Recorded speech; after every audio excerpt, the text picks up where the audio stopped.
This is Bill Kimler, co-host of the Black, White, and Blue in the South podcast. This Halloween, stand out from the crowd with ZJZDesigns.com. Their brand new limited edition spooky prints are here to haunt your wardrobe in the best way possible. With 5 new chilling designs, you'll be ready for trick-or-treating, haunted houses, and everything this spooky season has to offer. Whether you're getting festive for the holidays or just looking for unique, high-quality designs to up your style game, ZJZDesigns.com has you covered. Shop now at ZJZDesigns.com and discover the t-shirts that'll make you stand out in any season. Don't get caught without the coolest Halloween t-shirt. Grab yours before they disappear. ZJZDesigns.com. This episode of the All About Nothing podcast is brought to you by Everplay Sports and Social. Look, for 10 years, I have absolutely enjoyed the time that I have spent every week playing in leagues that have been brought to us by Everplay Sports and Social, whether it's kickball, softball, bowling. Everything they do is just fantastic, and the way that they do it is just absolutely great. So I need you to know, right now they are signing up for their late fall leagues. Monday indoor volleyball over at Tri-City Leisure Center in West Columbia. That's going to be 5 weeks. You got Tuesday sand volleyball at Pollywogs. It's another 5-week session. Wednesday flag football, 7 weeks at B Avenue. Leagues are signing up right now through October 8th. That is the deadline. So make sure you go to everplaysocial.com, because if you don't, you'll miss out. Go do it now. You will have a great time. You get to be with friends, you get to meet new people, and you get to participate in sports that we did as kids. So go do it, everplaysocial.com. Proud to be a sponsor of the All About Nothing podcast. The All About Nothing podcast may have language and content that isn't appropriate for some. Listener discretion is advised. Welcome, Nothingers, to the All About Nothing podcast. This is episode number 275. I am Barrett Gruber, joined by Mr. Zac King over here, as well as Brock from the Myrtle Beach Boardwalk Comic Con. Holy crap. Comic-Con. Totally had a brain fart. It's a lot to remember, Brock. Please don't. But it's not Myrtle Beach Boardwalk Comic Con. It's just Boardwalk Comic Con. It's actually easier because it's only 3 words. All right, Boardwalk Comic Con. I'm going to write that down. Yeah. All right. So, look, real quick, before we get into the episode and we talk about why Brock's here with us, just want to let everybody know the total abortion ban protest is going to be happening on October 1st. That's this Wednesday at 9:30 a.m. People are being asked to show up at the Gresset building, room 130. It's where the Senate convenes for their stuff. So Wednesday, October 1st, total abortion ban. Everybody that can show up, please do. They are looking for people to speak on behalf of, both sides, but mostly we're looking for people to speak on behalf of shutting this bill down. So if you can do that, very much appreciated. Again, 9:30 a.m., room 130 of the Gresset building. It's right behind the State House here in South Carolina. So just want to make sure everybody knows about that. Also, the second half of this episode is going to be me with Mr. O'Shawn McClendon, who of course is the brains, I say the brains, but the creative, physical part of the Casey West Columbia JC's Hall of Horrors. We had an interview. Yes, the force. Yeah. He and I walked through with the lights on the entire haunting attraction, and he gives us a breakdown of how the characters and the story all work together. It was a really fun event, and glad that I was able to do that with him. So that'll be the second half of that episode. And having got a sneak peek of it, truly fucking scary. Well, wouldn't walking the haunt with the lights on and getting kind of the in-depth about the characters and who's going to jump out and all that stuff, wouldn't that kind of spoil it a little bit? I mean, wouldn't you be like, or do they mix it up? Do they have different paths? Or like, that would just seem like a behind the scenes would be like, kind of like spoiler. So Brock, you sound like a communist. So they have a load. They have a load of actors and things like that. So they do switch things up as they go through even just going through the night. So you could go through the haunt 2 times in 2 different nights, and it would be different. And then they have the pitch black night. Nope. No, well, they can have that all they want. Brock's going to go through the haunt 0 times. I do not Brock, pay. Brock, I do you not should pay totally to get join scared. the All No. About Nothing podcast. What if we put a microphone on you and the three of us walk through? Yeah. He's considering it. He's considering it. Well, are you going to hit daughter levels of screaming octaves? Is that what's going to happen? Okay, just your proposal, Barrett. And by the way, you're an asshole for doing this. Just proposing this has elevated my blood pressure 20 points.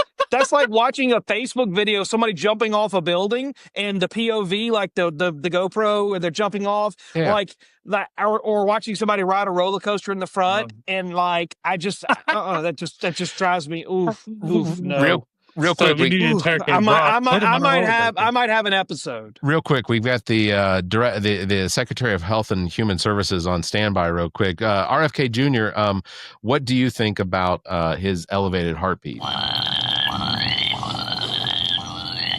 All right, he's suggesting less Tylenol. Less Tylenol.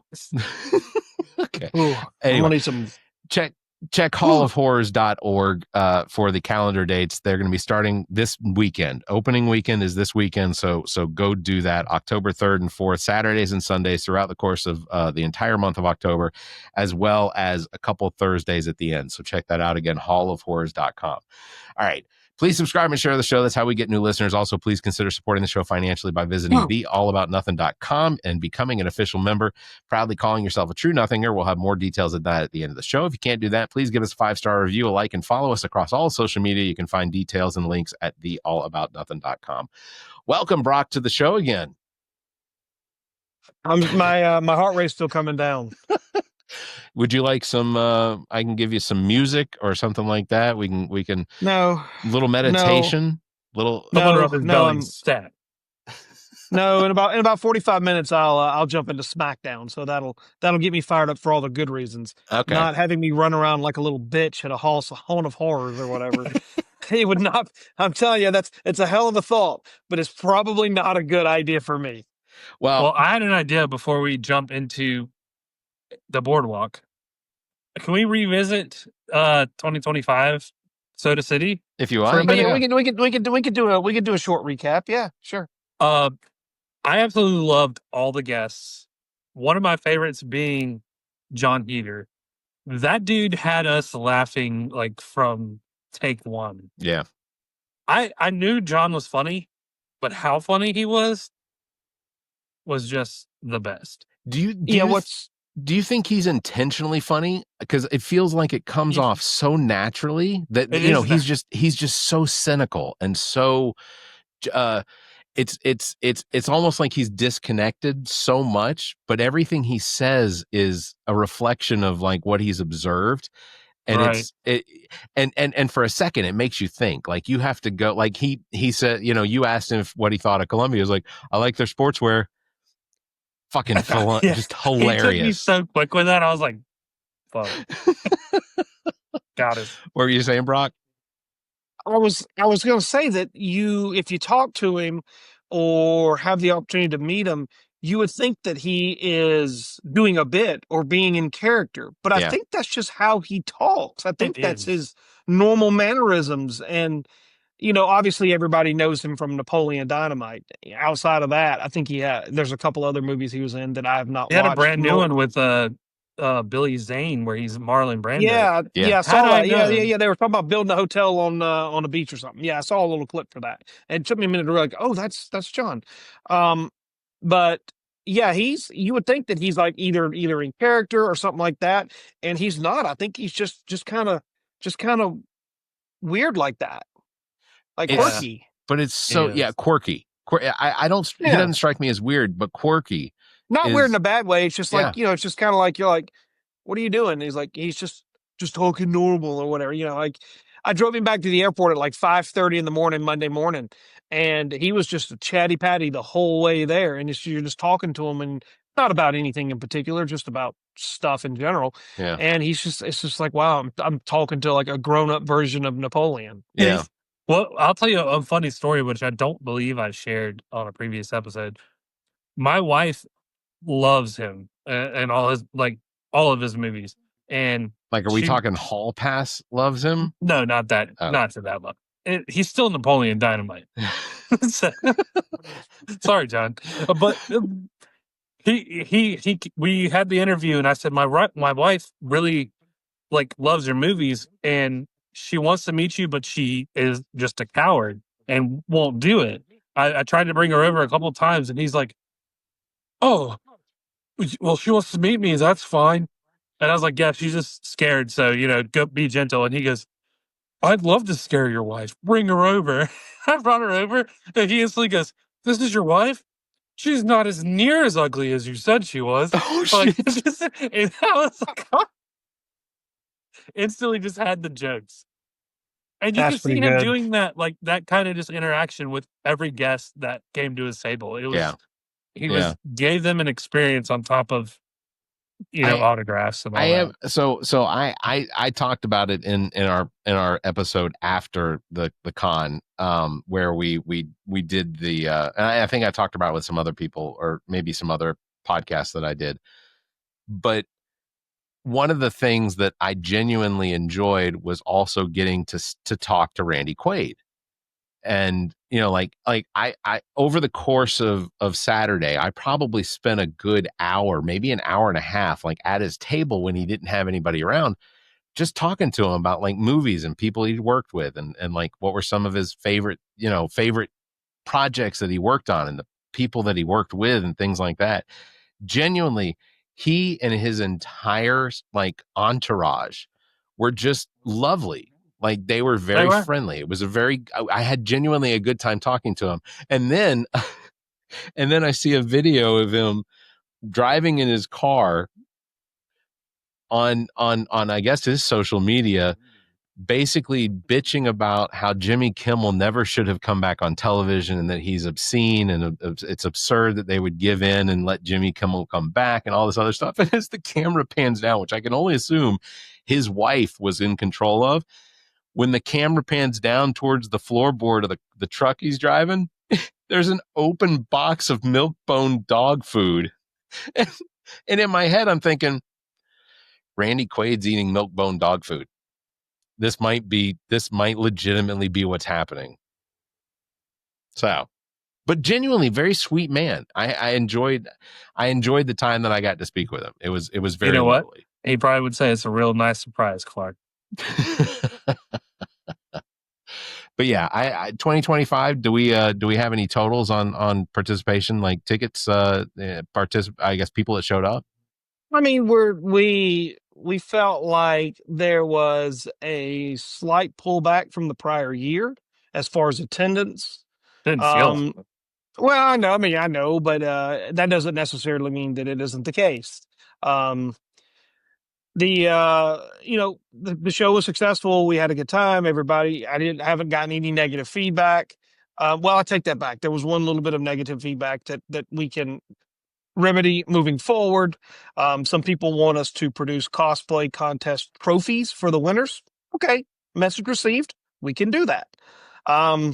In fact, we'll get I know a really nice lady that does custom trophy work, does a really good job. So next year we will have trophies for all the winners. That's cool. I don't know if there will be first, second, and third. I'll have to figure out how they did it. But nevertheless, there will be trophies next year in addition to prizes and whatever else we can wrangle up. Yeah. So other than that, I think we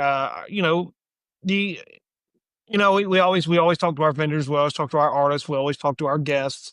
I think every guest, from the Quaids to John and Katie and all the voice actors, they all had a lovely time, was the feedback that I got. They all said that everybody's very, very nice. They liked, a lot of people commented on the fact that there's greenery in and around the town. Yeah. They're commented about Texas. They're not used to that. Yeah. A lot of them are from Texas. So they did talk about the fact that there are trees downtown and a lot of green. What are those things? Yeah. Yeah. So the weather actually turned out to be very nice. It was a great weekend for the event. I didn't hear anybody complain about parking this year. That's usually one of the complaints that we get. Didn't hear about that at all. Overall, the event was it was good. It was really good. We're looking forward to year 11. Yeah, I love the pinball setup, by the way, too. They had the. Oh yeah, This- that was really good. It was the first time I got to go down there since the first time that we did it, and Yeah. seeing like the D&D pinball setup and all of everything going on was amazing. Yeah, we have to give. I don't know if you've got a gong or a cymbal or some sort of soundboard image or not image soundboard noise. There you go. Yeah, the bell. We have to give that to Marco Pinball because Emoto, Marco, not related to the company, Kim, and the crew out there just did an amazing, amazing job with that setup this year. I mean, they killed it. They absolutely killed it. It was and so good. And that's been one of the things that we continue to work on. We constantly want to find a way to add value to the attendees that are coming. And, I think this year, since I think this is the third year that we've kind of had that, and the setup has kind of gotten a little bit better every year. People are starting to realize that there's more to the event, and we tell them explore the whole building, but I don't think they get it. Yeah. Like they come down. Do what? They got to take the Barrett River U-turn. Yeah. They come down the escalator that works and is non-sabotaged, and they're supposed to hook around and go back behind it and keep going. Right. So, but once you get down the moving escalator, it's not just an exhibit hall. The exhibit hall is great. You've got vendors, you got artists, they're all unique, but walk back behind the working escalator and go back down the hall, because then we've got our video game. We got all the vintage retro video games. You got all the pinball. We had pinball in the hall. They had the tournament in the hallway, so you could actually watch people compete. Like it was just a really good setup, and everything just kind of worked and it flowed. And I think people are finally starting to get the idea that there's more to the show than meeting a celebrity or going and buying a fake sword or a comic book. Yeah. I'll tell you this too. Sorry, Barrett. Let me just interrupt real quick. These Gen Z kids, they don't get the pinball etiquette. All right. You put your quarters on the machine. When their turn's done, it's your turn. Yeah, but there are no quarters at my show. It's all free play. I know. So, I lost 50 cents on a principal. Well, maybe they can call dibs. I don't know. Does that still apply? Dibs? He said skibbity, your mama, and then ran away. I don't know. This guy's not full of riz. I got no riz. You're right. I got no riz. But I was going to speak. So one of the things that I was going to say, the fact that there was concern about the escalator failing because of the number of people that were coming in and going down. I asked one of the convention staff. I said, has this ever been an issue before? Never once. So I feel like that speaks at least to the potential size of the audience and the participation that was there. Well, I can tell you that when we first opened up, I have never seen so few people come in. Really? It was a crawl. Yes, and we had to make a couple of changes, and it was just, I mean, the line was, if I think I poked my head out there once or so, it was down to the Colonial Life Arena and then looping back up. So there probably was 2,500 maybe people or 3,000 people in line. Yeah. And it was like that for a long time till we decided, okay, we got to figure out something. And then we started moving that line. Last year we didn't have this problem, and I feel like there was in 24, I felt like there was more people over the course of 2 days. Okay. But, I definitely think that this Saturday of this year was as busy, if not busier, than last year's Saturday. So that's a good thing. We just gotta figure out a way to get people to come to the event after they leave church, because that's what John told them, to go to church and then come to the event. So we got to figure out a way to transition them from church to pop culture. We could maybe we could do a Rapture sign up list. Something like that. Yeah. They show up, they get Rapture, they get added to the immediate Rapture list or something like that. I don't know. Yeah. All right. Let's talk about Boardwalk Comic Con, because that is taking place this weekend in Myrtle Beach. You have two of my favorite people there too. October 3rd and 4th. Who are your two favorite people? 4th and 5th. 4th and 5th. I'm sorry. Third. What did I say? Yeah. 3rd and 4th. Yeah. 4th and 5th. 4th and 5th. Matthew Wood. Matthew Wood. and our boy Sam Witwer. Yeah, Sam Witwer's going to be there. I'll tell you this: when I was looking at the guest list, Amanda Detmer is one of those ones that I have, because she was in Drop Dead Gorgeous. That feels very. She's so rooted in nostalgia. Yeah, at least for our age group. You were really old, Barrett. Sorry, I am very old. Fun fact. This is her very first event. No shit. No way. That's kind of crazy. First event. I would have had to have believed that she would have done stuff because she died in Final Destination, so we've brought her back. So look, she's still good. Yeah, we dug her up. Look at us playing along. Well, you know what? I'm gonna go ahead and let her sign the first boob when I get there. There you go. But yeah, so Amanda Detmer's going to be there. We got Sam Witwer. We got the Sam Witwer and Matthew Wood combination, because I'm assuming they don't travel separately. Like they must only do stuff together. They have the same rep, so they probably get kind of pitched together. That's fair. Well, and Sam said in the video, Brock, that he would break his NDAs, and I'm holding him to it. He did. He absolutely. He said he'll tell you something. I don't know what he's going to tell you, but his back is small. Maybe. I thought you were going to say something. Sorry, I paused. Yeah. I was just going to say Sean Legacy is going to be there. I love Sean. He came to Soda City, and he is so much fun. He really is so much fun. Absolutely, he tried to beat me up. Yeah, did you see the video? I had Sean come and threaten Zac while he was sitting at the table. He should have done giving you an AA or something through the table. He had threatened me, but I gave him the WWE energy back, and he didn't want to get body slammed. So.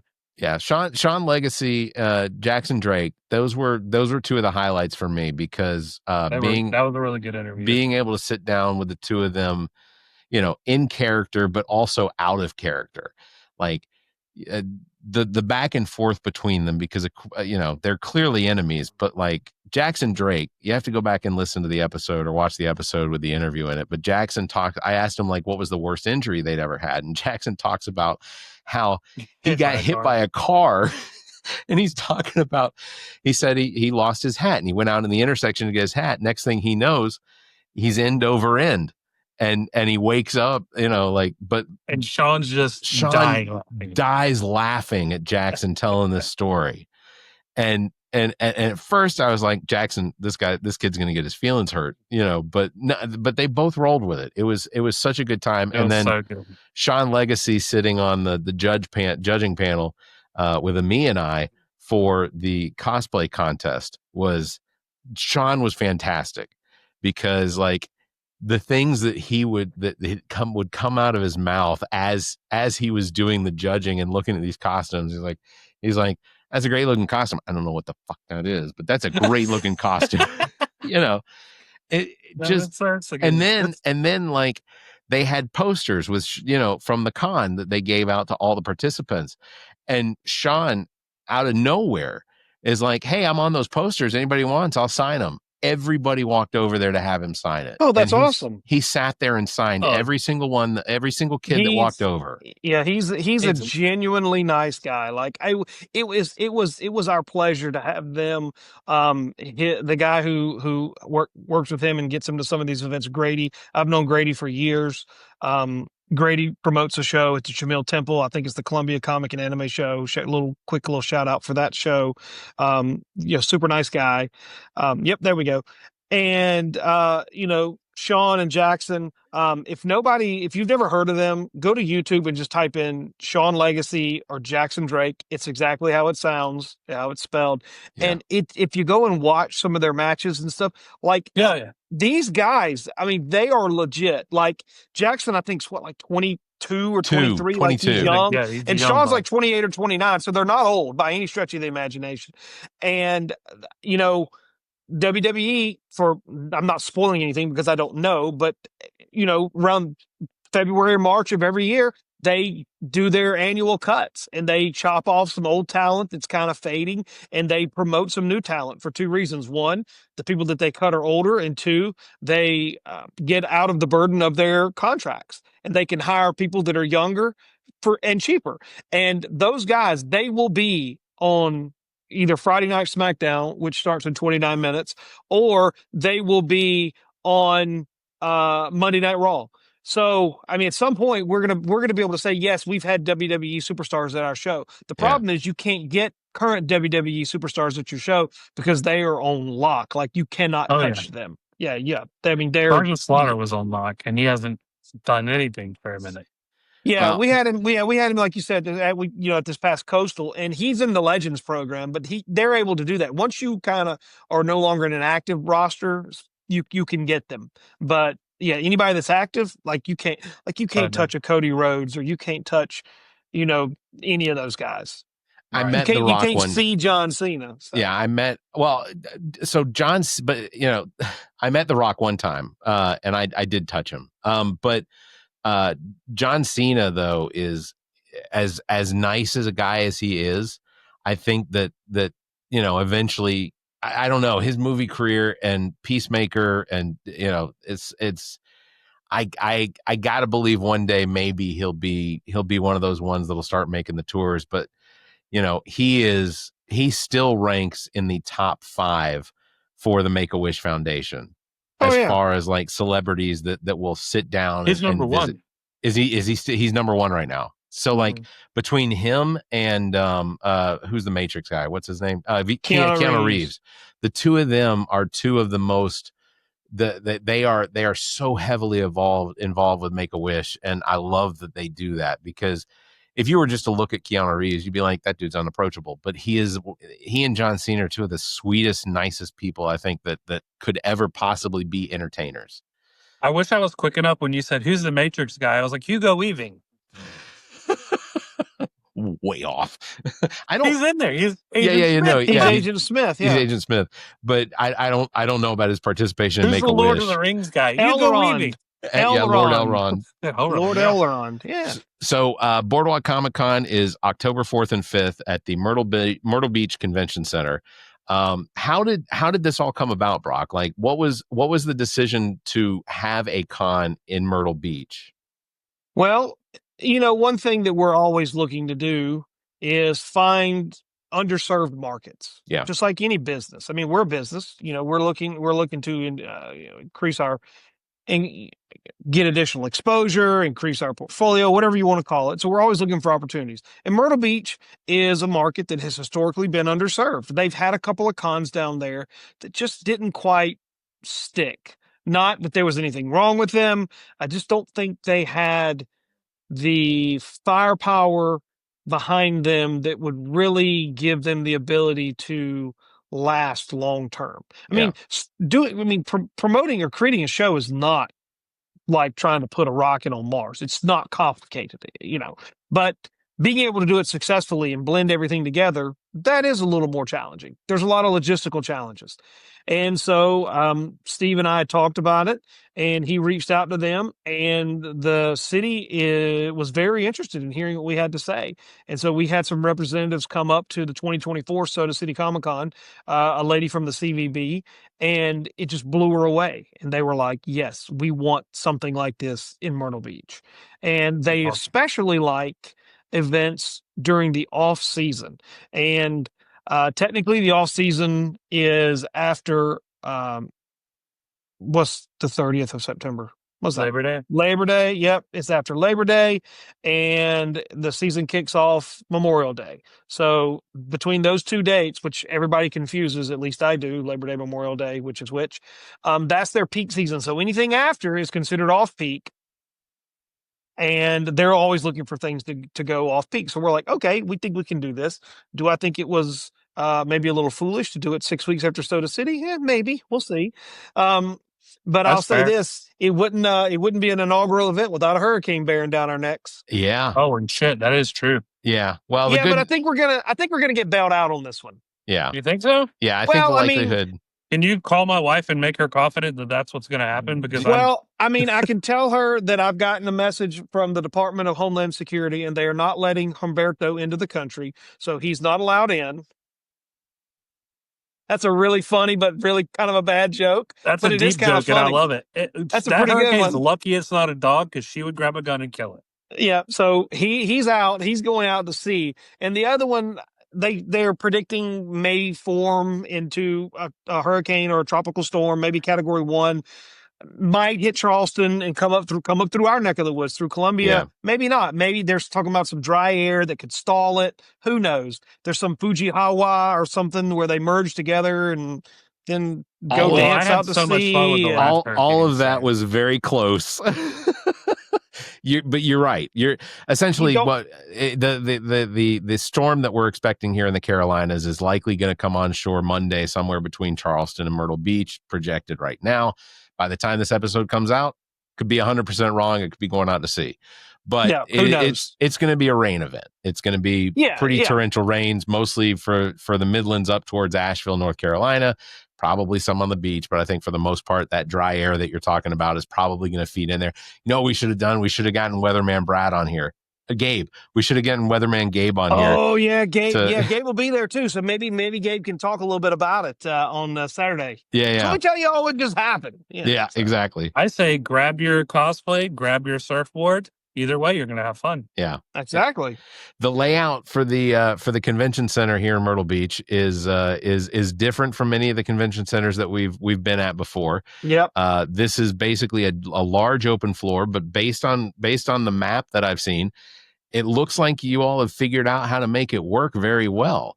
It looks like between stages and pinball and the vintage video games and the VR. Yeah. It lays out very well. Well, is Silver City coming? No. No, not this year. Yeah, I need to call Peter. He called me the other week. I need to call him back. No, Peter and Sonny. Who's Sonny? Sonny's his sister. Oh, I never knew her name. Don't air that. Edit that out. Okay, I'll take that out. Edit that out. Well, Amelia's there to buy another cup. Clip that. 3209. No, you can leave it in. No, Sonny and Peter. Absolutely. You ought to mute it when it goes, I didn't know her name. Like, mute that, like that. So, yeah. But we're still cutting. So the beautiful thing about this facility, well, number one, it's the largest facility we've ever taken. It's 100,800 square feet, 100,800. Yep, so there's 3 big salons, and there's no columns, so it's just one big ass room, is for lack of a better word. And so, it took a little while to kind of figure. I went through probably 9 iterations of a floor plan back and forth with the decorator before I finally got it to where I felt comfortable with it. But here's the great thing about this. So next year you guys are coming down for the full weekend, because we're definitely going to have one next year. And if you don't, I'm gonna beat the shit out of you the next time I see you. So you got to come next year. We've got like 100. We probably have 150 pounds on Brock between the two of us. So it's an interesting threat. Feels but the guy who's the smaller guy never fights fair. Oh, I don't fight fair either. I make everybody cry. Anyway, okay, moving on. Well, what's the wrestling term? You hold a grown man down, and there's not a goddamn thing you can do about it. Good. I'll put you. Hey, I'll tag in Sean. So this is quickly degraded. Is like a foot shorter than me, right? Yeah, but I think he could take you. He also asked me, "Please don't punch me in the face." So I was He said the face is the moneymaker. That's he appreciates no blows to the face. Yeah, but he might take you to Suplex City. Look, I'm not looking to be physical. I'm just gonna. I know a date and a time. I'm gonna go meet him and be like, Brock said a lot of shit, and I'm here to. He's like, what? And I'm like, get ready. Yeah. All right. Yeah. Well, I'm not worried. I'm not worried about you and Sean tussling and tangling. But the beautiful thing, see 2 guys just doing this. You know what's going on. Well, I'm gonna whip out my camera and film it, because I'm gonna watch you get your ass kicked. What if I didn't? What if I really just crushed him? I think there would be a lawsuit. I feel like there'd be a lawsuit, and not just from Sean Legacy, but also from Worldwide. You would the see wrestling. me as his new tag team partner. Well, Zach might get a contract. He might get signed on the spot. There He's you like, go. I tried, and I was like, I know you did, but wasn't enough. Yeah. So here's the great thing about this facility. So they've got a big exhibit hall, which we've just talked about, and the Sheraton Myrtle Beach is attached to the convention center. So there's a ballroom with multiple breakout rooms that is also attached. So there's plenty of room to expand this show. And one thing that we really like about it is that we feel over time this can become a destination event in the fall for the Southeast. Yeah. Because, I mean, do you really have to sell the beach? No, not really. It's the beach. It's not going to be super hot. It's not going to be super expensive. And so a lot of people have we've got people, volunteers from Columbia, that are like, hey, my daughter and I are going to come down there and we're going to make a weekend trip out of it. So I think that there's going to be a lot of people that come in and come to the event, and they're like, yeah, we told one of my selling points for the vendors was, you know what, come down, make some money, take a short little, kind of end of the season vacation, and write the whole thing off. Yeah. I mean, the it's a water will still win-win. be relatively warm. Oh yeah. Provided It'll it's be not warm, getting but it won't be 100 degrees. No, Right. the water temperature though. The water temperature is still gonna be warm enough you could go into the beach if you Well, were maybe. if I you're don't- a I don't- water I if don't you're an get in ocean that- I person. I'll tell you Nah, this: I don't- October Beach is swimmable compared to April Beach in Myrtle Beach. That's true. So, fair enough. That's true. I'm not the biggest beach guy, so I'm Me more of a neither. mountains, cooler weather than the beach. But I do think that there's a lot of opportunity to grow this show. I think there's a lot of opportunity for this show, actually, of the three shows, to ultimately become the biggest and the most attended of the three. Just Okay. because this facility's bigger than anything. And again, I mean, like I said, you don't have to sell the beach. Yeah. Oh, Come to the yeah, beach for a weekend. Come to con for a weekend. Come to the beach. It's How vendors? How are we looking with vendors? Did we sell out on vendors? we're sold out. We're sold out. Yep. Fantastic. That's so Yep. good. There are a ton of vendor spaces at this place. I bought so much good vendor stuff this time too, so I know you're having the same plug to go through. I love it. Well, there's actually a lot of newer vendors that are coming to this show that haven't been to the other shows, and it has all it has to do with is that we have more space, so we Yeah. can bring in some more vendors. And I feel like we Fair. priced it accordingly. You heard a lot of people say, we told them how much it was. They were like, is that for 2 booths for the whole weekend? And I'm like, yeah. They're like, oh, that's cheap. I'm like, well, you're welcome to pay me more. Nobody ever does. Never mind. This is just in. Yeah. Yeah. So It's odd. That's how it works with our advertising too. Yeah. It's so cheap. Pay me get it. more. Yeah, you're welcome to pay more. No, it has never happened in the history of business. You can pay more. Nah, I'm good. So, we've got room to grow. We've got room to expand. If any of your listeners decide to come to the beach, if they'll mention this podcast, we'll give them $5 off their tickets. I'll just do that. So yeah, if they come down, they'll get $5 off. I'll tell my staff to do that. That won't be an issue. And I just think that I think there's a lot of good things that can develop in Myrtle Beach. The city's behind us. Their CVB is behind us. The hotel's sold out on Saturday night. It probably will also be sold out on Friday night. But I'll give you Justin Newerly, or whatever his name is. Did you know that Myrtle Beach has more hotel rooms than Las Vegas? I did.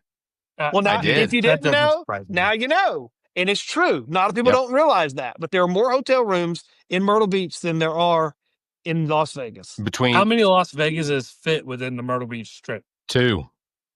You can Two? fit 2. You can fit 2 Las Vegases inside Probably. of Myrtle Beach. Inside the Myrtle Beach proper. The city. People, Does that not I don't- include North? I don't think people know that. I don't think people realize just how small Las Vegas is, because once Very you get outside of the Strip, you basically stumble into what is neighborhoods that don't have grass. Like that's Formerly known as Reno. yeah. Well, Reno's a little further to the west and north. Yeah, you but- stumble into the desert. Yeah, exactly. Not saying Which- Las Vegas isn't beautiful. It absolutely is. And I have had a Hey. tremendous time in Las Vegas. And the desert is what? Backcountry. We got to get the hell out of here. That's right. That's right. Okay. So hard sell real quick. Everybody make sure if you can, this is the weekend to go and visit Myrtle Beach and get your tickets you can get the tickets at the gate. You mentioned the podcast, you get $5 off. Brock That's has said it here. He's going to make that happen. That's but- easy. Yeah, that's easy. that's easy. Brock might come to us and be like, no one got $5 off. That's on them. That's well, I'll make sure I'll make sure that there are some definitely some numbers that show up that take advantage of that. We'll Mom, Dad. Yeah, exactly. So make sure you check it out October 4th and 5th at the Myrtle Beach Convention Center in Myrtle Beach, South Carolina. It is the Boardwalk Comic Con, first ever Boardwalk Comic Con, with many more to come. So Brock, really appreciate you coming on the show to talk about that with us real quick. We're going to take a short break and then send it over to me over at the Hall of Horrors at the KC West Columbia JC's. We're gonna make Brock's gonna go. We're gonna get Brock to go. I can do one better. Go Leafs. We're gonna get Brock to go. So I want to thank Brock for being on the show. We're gonna head over to O'Shawn and myself at the Hall of Horrors.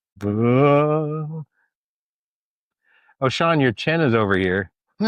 We actually have a bunch of those that we got from Transworld. Oh, that's not going to fit on anybody. Oh, it's warm in here. Is it warm in here because the bodies just collect and they still give off that radiant heat? Yeah, sure. We'll go with that. Probably the other side, maybe. Okay. Yeah, I had a girl last night that was in here doing all of our webbing. Kind of give that old spooky feel. Yeah.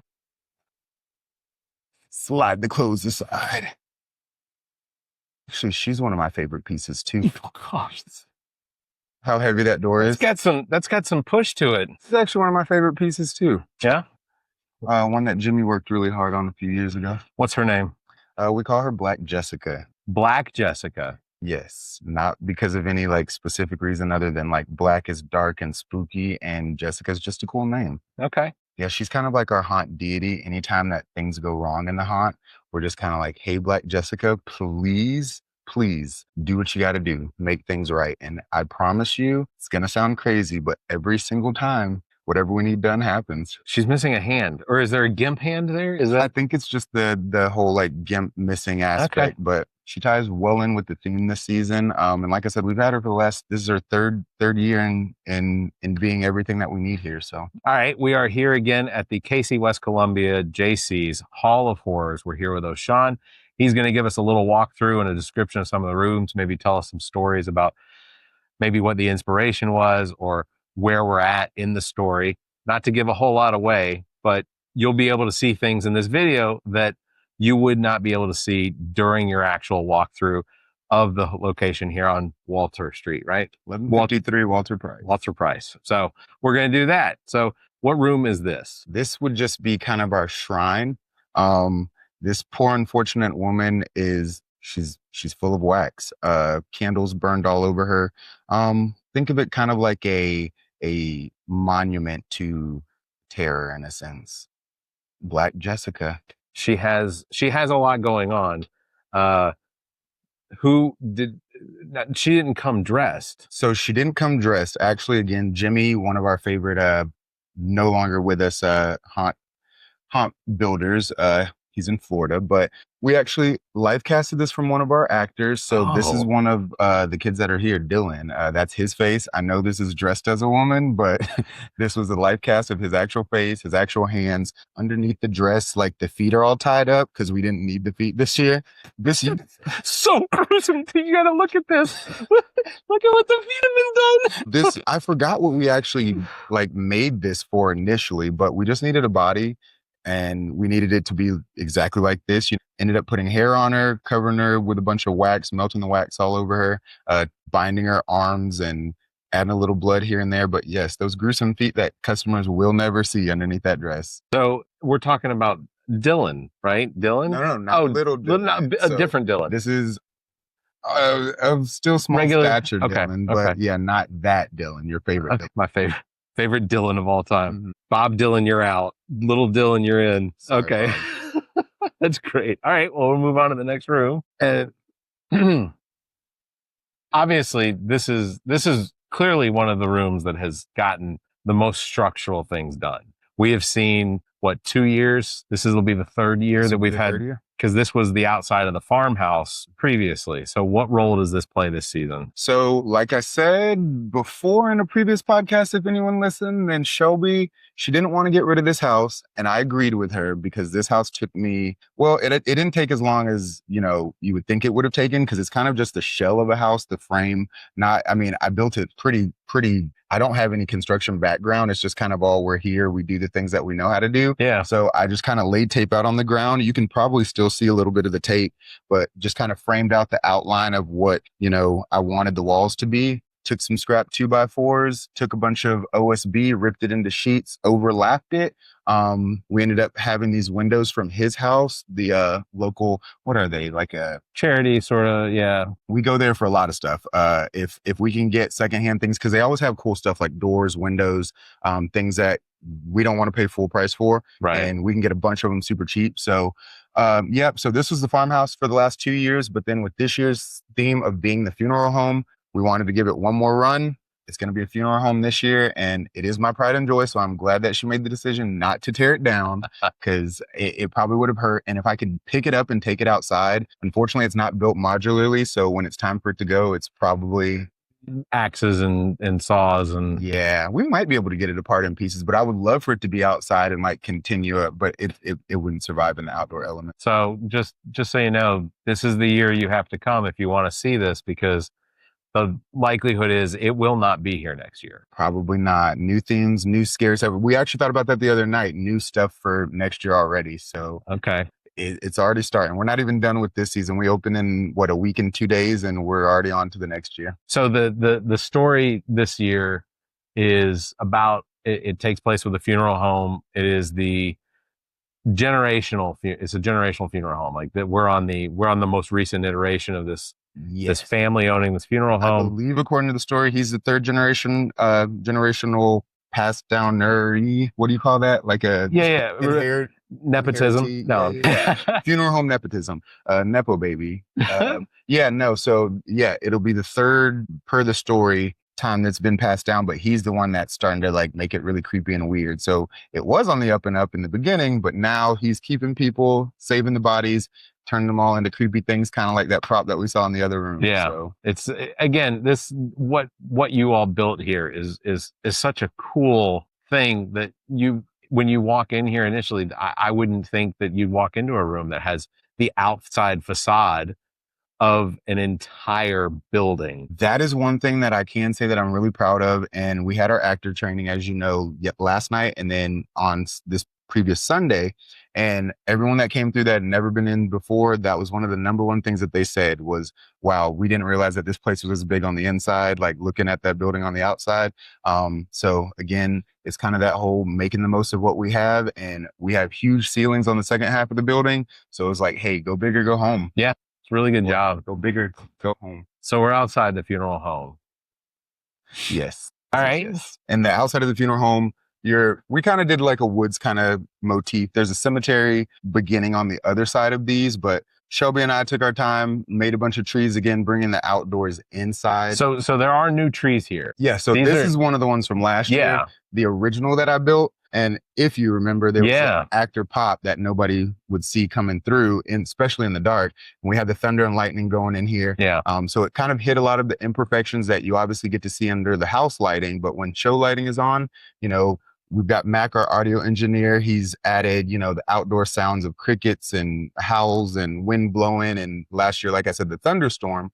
But then this season, in order to expand the room a little more, Shelby went ahead, took initiative, and recreated all the same trees that I did last year along the path before they go into the greenhouse. It's such good work. Like this isn't something that I would think of doing. Yeah. And it's one of those things, this room, I guess you would probably consider it cursed in my opinion, in terms of trying to create something and think of what we could add that was different this season. For the life of me, we could not figure out what to put in this room. And we were just like, you know what? Let's just expand the trees. Row of trees. And then on the other side, there's the open grave. And like I said, the grave digger character and everything. So I think we finally broken the curse. How many hours does it take to construct an object like this? Stuff like this is very tedious just because it's got a wooden framework on the inside. And then it's got the chicken wire wrap and then it's got paper on top of that, like the brown butcher paper, and then painstakingly foamed the entire outside to kind of give that wood-like texture. And then, once you come in with the camo netting and then the faux leaves and moss and everything like that. So, I mean, you're talking hours specifically between, just the few people that we have working here at any given time. I mean, it could be days long worth of a project. It's such good work. Thank it's you. so cool. What type of trees are these? I believe she said something like it reminded her of red oaks, but I mean, they're obviously not as tall as those. All right. So now we are into the greenhouse. This, one of our other babies this season. It's kind of gotten neglected in the past in terms of we just didn't fill up the space as much as we wanted to with just random junk, things that make it feel more lived in. Yeah. So that was the goal this season. We added the lawnmower in here because if you remember last season, the lawnmower was out there in front of the house. Right. Yeah. It was the farmhouse. But now that it's a graveyard, we were like, well, we can't get that out of the door because it won't fit out of any of the doors that we had access to. Gotta wait for deconstruction. Without ripping everything else down, we were like, let's just push it into the greenhouse. So we ended up tearing one of those walls off the greenhouse actually to get it in here. But then, Shelby spent a lot of time in here filling it up with just everything you could find, like pails, gas cans, all the plant life. I mean, I'm sure we could probably add more before we open, but it's just little trinkets on the shelf. Our giant pumpkin guy up there who is pneumatic. Maybe this season I'll get him to work. The only reason I didn't use it last year was because I couldn't get the audio as loud as I wanted on it, so you could hear the cylinder on it. But his mouth moves, and then he has this creepy, like, I'm the Pumpkin King kind of, thing going on. But because the character in this room is kind of a pinup style bug lady, then he can take a back seat this season if he had to. Okay, so the bug lady is one of the creations left over from the Mortician's games that he's playing. I think that, and I can't wait to see it come together. I'm right now trying to figure out how I can make the eyes for the character just, big, buggy, like you can still see out of it as the actor, but haven't figured that out yet. But when I do, mandibles on the face and everything like that. Oh, wow. Okay. Her with her little like bug sprayer that says human side on the outside of it and spraying at customers. So that will kind of tie in with the next little space that's not quite done yet, but we want to do a giant. So hopefully you are seeing everything that I just told you about. That's right. But so none of these plants are real, right? None of these plants are real. Okay. We do have a habit of bringing the outside in sometimes. So like in that front room or in the graveyard, you'll see like just shrubbery and things that we've clipped in the yard that we bring in, and it only lives for about, a week or so, and then it's all dead. But I think that adds to the whole like creepiness of it all. You've got a little live, you've got a lot of dead. So you gotta bring somebody into water. I get it. That's tough. I think maintenance is on a hiatus right now. So there've been cuts to USAID, so it is what it is. See, I think you could just put me at the ticket table and be like, registered Republican, registered Democrat. What are we doing? Good. Yes. Once you pass away, you've got a job. Oh, see, I totally was thinking that this was going to be difficult to walk through and I was going to get stabbed. Everyone said, okay, so when we had the actor meeting last night, they literally walked past that one right there and they thought they were hard and spiky, but no, we made them out of pool noodles, wrapped them in plastic. Then we heat gunned the plastic so that it would kind of shrinky dink style down onto the pool noodles. Yeah. And then just hit them with dry brushes. We got to touch a lot of this stuff up, but just because over, this will be the third season that we're running it, and they get a little wear and tear during the season, getting so close to them and touching them and everything. So, but that's haunt life. Yeah, no, I always repairing stuff. Yeah, I thought that I was gonna have a difficult time with that. We should probably make those sharper. Do you need a break or anything? Huh? Okay. It becomes you have the arms and Well, hello. Yeah, he's new. I just added him the other night as well. I don't know how I'm going to theme around him, but he's been kind of chilling. If you remember, he was on the outside of the farmhouse. Are you? Well, his fingers go straight. Those are Alex's hands, right? Are they really? They are. We life casted those hands, and then I life casted that skull as well. It was a cow skull that we had. And I just took some silicone, reverse molded it, threw some AB foam into it, the 5-pound weight, I think it is.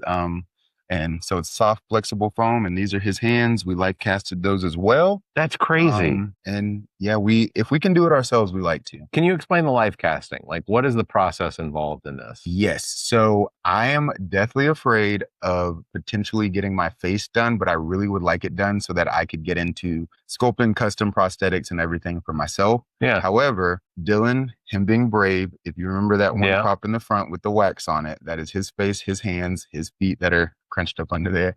But he was very patient with us. It takes about probably an hour and a half maybe for the complete process. But basically, you take life cast silicone, which is skin safe, and you just leave 2 little holes for his mouth, so you can't be claustrophobic when you do it. Yeah. And then we just cover his head completely. We bald cap his head and like tie his hair down and everything.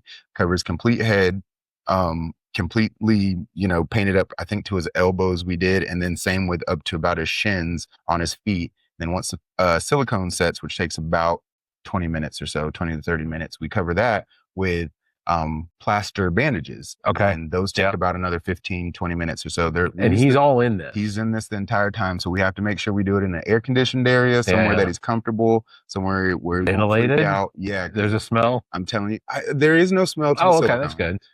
But I'm just always afraid if I do it that like my nose will stop up that day and then I'm just like stuck in this. It terrifies me, but I really want to get it done at some point. You're a body size coffin. You're done. There you go.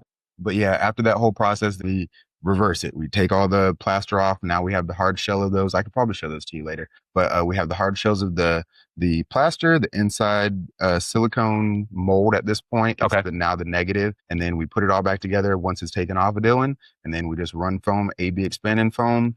Expands about 15 times, I think, the weight of that foam. So it doesn't take a lot of foam, but it expands, a crazy amount. And then you get pristine, like you just crack it all off and then you take it all off in the reusable mold so we can make as many copies as we need. Yep. That's cool. That's very cool. Well, I remember this space. Yes. This is one of our like random. So I really wanted, again, utilizing the big, tall ceilings that we have in this space. I wanted this area to make you kind of feel small. So that was the whole idea of the taller structures. This one being kind of a mausoleum-y crypt kind of feel. Yeah. This is just one of, so this is us recycling things. This is one of those plastic things from like Halloween Express, the little busts or whatever. Right. And we just take, I think it's, sawdust, and then we take latex paint, just because this was already hard, and then that gives us that kind of rocky texture. But like on all this is all OSB cut into strips, and then these are pool noodles up here. You can kind of see where it's fantastic cracked off. So we just really make the most out of any material that we can find. And then this is drywall paste mixed with paint that turns into what's called monster mud in our industry. Okay. And it dries rock hard, gives you that weird texture if you really need it to, or you could smooth it out. And that's what we use to cover everything that, we needed stone looking out here. So, and then this is just honestly a mannequin, one of those cheap wig heads we have a million of. We had a, what do you call these? The little mannequins from like the window, the store display mannequins. I found some plants randomly and then a dress, put all that stuff on her, sprayed her with the same mixture that we do everything else to kind of harden things. And then now we got a statue. Then we have an actress that stands in this exact spot and does the same thing. Kind of looks like my ex-wife's wedding dress a little bit. Oh, her dress. Different color, but no, she doesn't. I don't know. This guy is new. Was he in here last year? Mm-hmm. Was he? Last year was his first year. Okay, last year was his first year. Was he turned on like this? Okay. Different turned on. I don't know if the lights were on, to be honest, because I wasn't really a fan. We ended up getting this super cheap again from Facebook Marketplace. I think someone was pretty much selling it at rock bottom prices. So kind of fit the theme in terms of being outside in the graveyard. I'm not a fan of like Halloween plasticky props, but again, filling the space, it needed to do what it did. I would probably go back in and like seam all of this stuff and then probably even coat it in any type of like hardening material that we have, repaint it. But you got to admit, you all benefit from the fact that it is dark. And the likelihood is someone's not going to be focused on any of these. They're not going to be focused on the fact that they can see up that direction. Right. They're going to be looking at the ground, waiting for one of your actors to jump out at them. Correct. And a lot of that is helped by the lighting. If you notice up here on the top, a lot of our lighting is down lighting. So right. It really keeps you from seeing all the high ceilings. Anything that we really don't want you to see, we try and disguise with the lighting. So if I'm pointing those lights at something specific, that's what we want you to focus on. So you're right. A lot of this won't even be seen, or if it is, I don't think it takes away from the experience. Agreed. Yeah. That's very cool. That's very cool. His jaw moves? It does. Actually, it does this full, like, it's motion censored. So I don't think it's on right now, but I mean, it's on, but I don't know how to activate it. Yeah. I don't think I've ever used it. Fire department came through here, gave you all the all clear? Yes. Okay. That is one of our, it gets stressful every season because we know what we need to do and they know what we need to do. It's just a matter of doing it. And you'd be surprised how much stuff undoes itself while you're not here throughout the year. But yeah, we're all good to go. Next Friday, we open at 7:30. Okay. All right. The tickets available online, hallofhorrors.org. Yeah, perfect. All right. What is this? One last thing, I guess. We redid her this year. Again, upcycling things. If I'm going to talk about it. So we bought a pneumatic scissor mechanism that most people won't see, but the mechanism, it's a metal framed pneumatic cylinder. It's got this prop attached to the end of it. It did not come with this prop. This, if you remember, was this cheesy Scream looking mask and like a little black robe, and it just kind of like flung out at people. Yeah. Really embarrassing to have, but it filled the space when we needed it. It makes an obnoxious screaming sound when I've got everything plugged in. It's missing a speaker right now, but makes an obnoxious screaming sound when it comes out and it does one of these numbers. But I upcycled just a cheap mask. I think this was from Dollar General or something like that. It was a all white mask. Repainted it, added kind of like grungy things, added an eyeball, got some hair from the wig store, 99 cents a pack. You cannot beat that with a stick. And then just took some drop cloth from Lowe's, and then this is what you call jute netting. So we love to use it everywhere. We call it our little drippings. Yeah. So add jute netting, some hands, and then, I hot glued all this together. So this isn't even a complete outfit. It's just kind of as I saw it, as I was doing it, gluing everything, tacking it, making it look how I wanted it to look. And like I said, once you hit that step pad that usually gets hidden, she'll swing out at you and do one of these numbers. She gonna bang her head against the top of it? Probably will. Hey, adds effect. All right. Whoa. Oh, this is a catacombs. So this was a work in progress last week. Still is. Okay. Still is, but we're getting there. How much work does it? Because ultimately, describe what it is you all are trying to do. Because people know what a catacomb is. Correct. So we ended up, again, Home Depot being one of our favorite places, picked up one of these. Use some of my favorite materials again, drop cloth, jute netting, just to kind of give you that weird, drippy, creepy push past thing that, people don't really like to do into dark spaces specifically. But when you go into the catacombs, it's going to be full of coffins, skeletons. We've got an actor that came on Sunday to the actor meeting. And as soon as she saw this space, last year she was in the graveyard, but she saw this space and she's like, I have my look that I want to do in there. This is my spot. So people are already calling dibs on it, but That's great. Hopefully it turns out to be one of the better spots. We kind of let it sit on the back burner last season, but this season we got some fun stuff planned for it. Okay. We're going to have a lot of fog in here too? Probably a lot of fog. Just ordered fog because I think you reminded me the last time. So literally after we were done with that interview, I was like, Shelby, you need to order fog. So we got fog ordered. A lot of it is on the way. You all can thank Barrett Gruber. You can follow me everywhere at Barrett Gruber. That's what he said. Oh, gosh. Watch your head. Okay. All right. I can see it. So where's the actor going to be? Well, if I told you that, Barrett, right, you have no reason to come back. Don't tell me. You don't have to tell me. And I'm going to come back. I absolutely know that you're going to come back. Yeah, we popped the spring off that door because we're going in and out of it right now. But that door will be non-accessible to people. Well, it was moving on its own a second ago, so I didn't know. Absolutely. It's haunted. It's haunted, Barrett.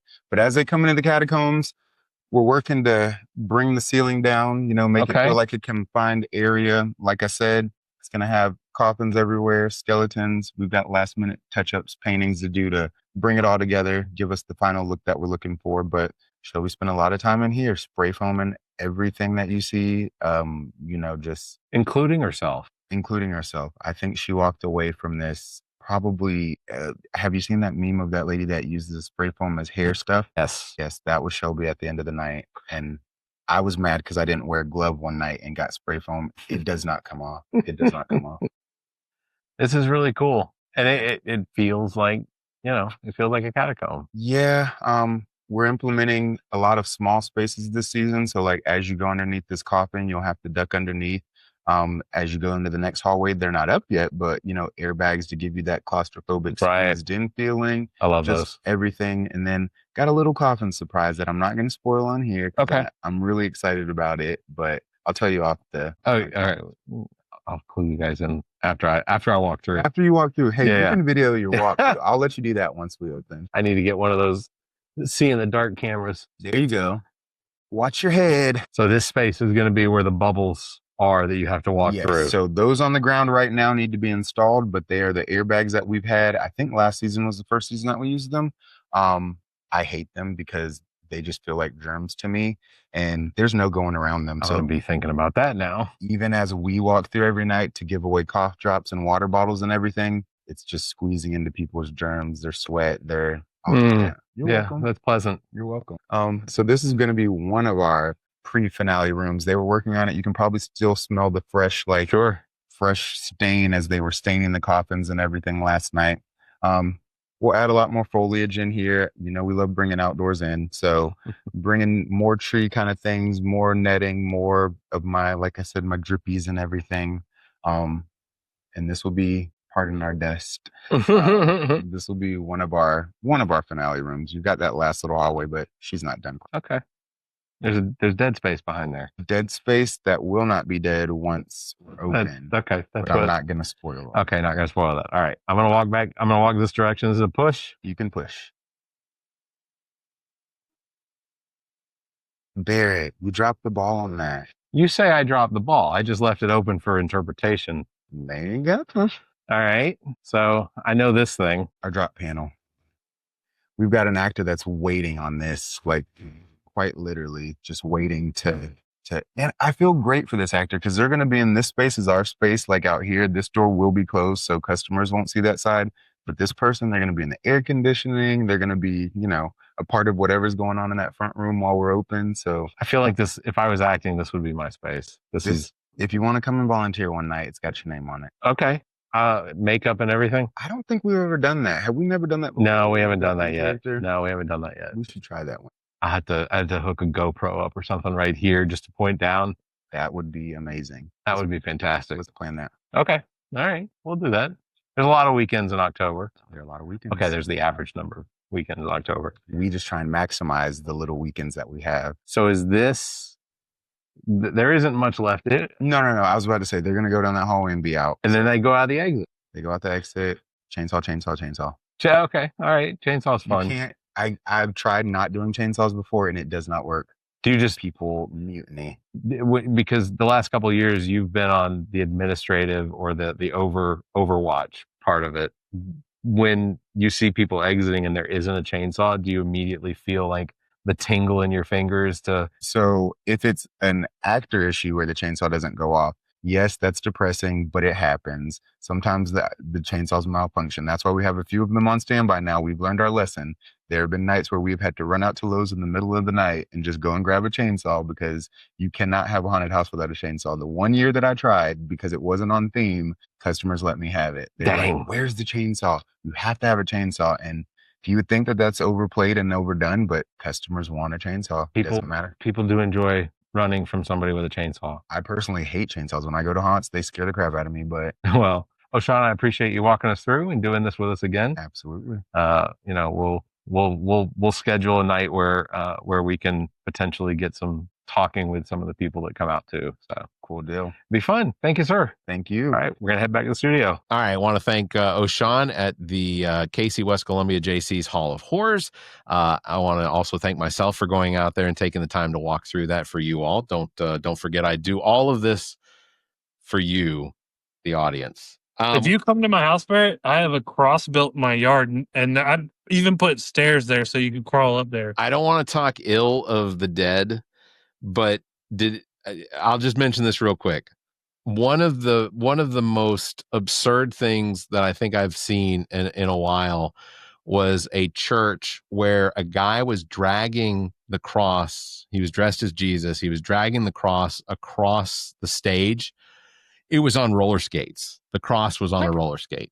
Pick it up. Christ didn't have no anti-friction devices. Yeah. Yeah. So I want to remind everybody that the Boardwalk Comic Con is taking place this weekend, October 4th and 5th at the Myrtle Beach Convention Center. You want to go check that out. You can get tickets at the door as well. You can get tickets online. Also want to remind everybody that the total abortion ban protest is going to be taking place Wednesday, October 1st at room 130 of the Gresset building, which is directly adjacent to the State House grounds.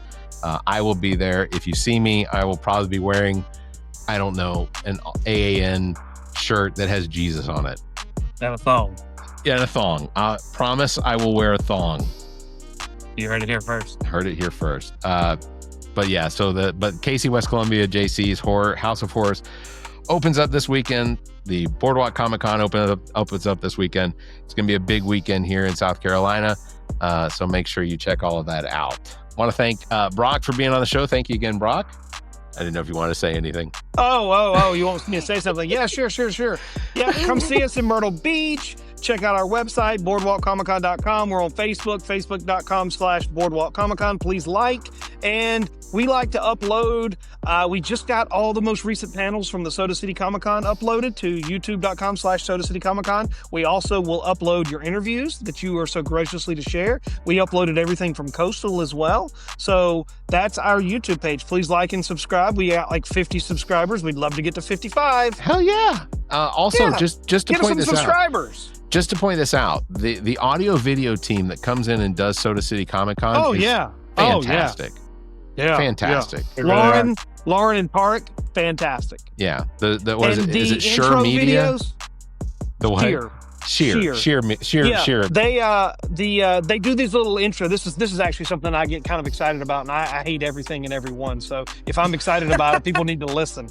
So what Lauren does for us, for a small nominal fee, of course, is she will create these intro videos for the panels, and she'll take splices from different movie clips or TV shows and kind of blend them all together and create an intro.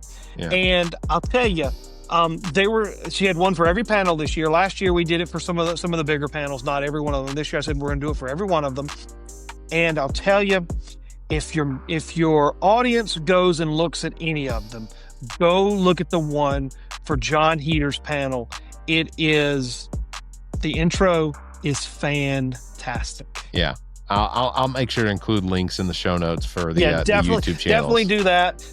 And that's the one to go look at that one. Even if you just watch the first 45 seconds or a minute, ever how long it is. If you're a Napoleon Dynamite fan, if you're a fan of video editing or anything like that, like it's really cool. Like she was even proud of herself, and I got to give Lauren a shout out for that. Like it was, they were very happy with that one, and if you go look at it, it's awesome. Well, and what a great welcoming message that you all had this year.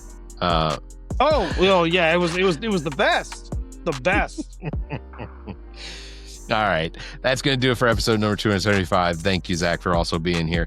Links to all of our past episodes, podcast platforms, merchandise, and social media are available at our webpage, theallaboutnothing.com. And if you think your financial model of giving away free content and entertainment is silly and you're in the giving mood, why not become an official Nothinger and support the show? Members get early access to this episode as well as exclusive content. You can visit members.theallaboutnothing.com, or you can find a link on our webpage. You can also give us a one-time donation through the same link. If you'd like to be a part of the show, call and leave us a message, 803-672-0533, or you can email the show at theallaboutnothing.com. You can follow our Discord server too. Links found on our webpage. Thank you very much, everybody, for listening. You all stay safe, be kind, and keep your hands to yourself, please. Go Canes. The All About Nothing podcast is a product of Big Media and produced and engineered by me, Barrett Gruber. Thanks to Cake for our intro music, Sick of You. You can follow everything Cake the band at cakemusic.com. Thanks to Muff the producer for our outro music. You can follow Muff on Instagram at Muff the producer. You can follow me across social media by visiting Linktree/Barrett Gruber. And you can follow Zac King on Linktree/AAN Zac. Want to support the show? Visit our webpage, theallaboutnothing.com, and become a member. There are several tiers available that give you early access to episodes as well as exclusive content. To find links to our social media, podcast platforms, and merchandise to support the show, as well as past episodes, visit theallaboutnothing.com. If you'd like to be a part of the show, you can email the show at theallaboutnothing.com, or you can call our number and leave a message. Dial 803-672-0533. If the time between these episodes is more than you can handle, check out our sister shows. What the Pod Was That with Carrie, Zac, Zac and myself, Welcome to Wonderland with Ami, Politically Speaking with Erica, Kirsten, and Emily, and Black, White, and Blue in the South with Dr. Jameel Brooks and Bill Kimmler. Please subscribe and share this show. If you're on YouTube, please subscribe and punch that notification bell. Thank you for listening, and hear us next week.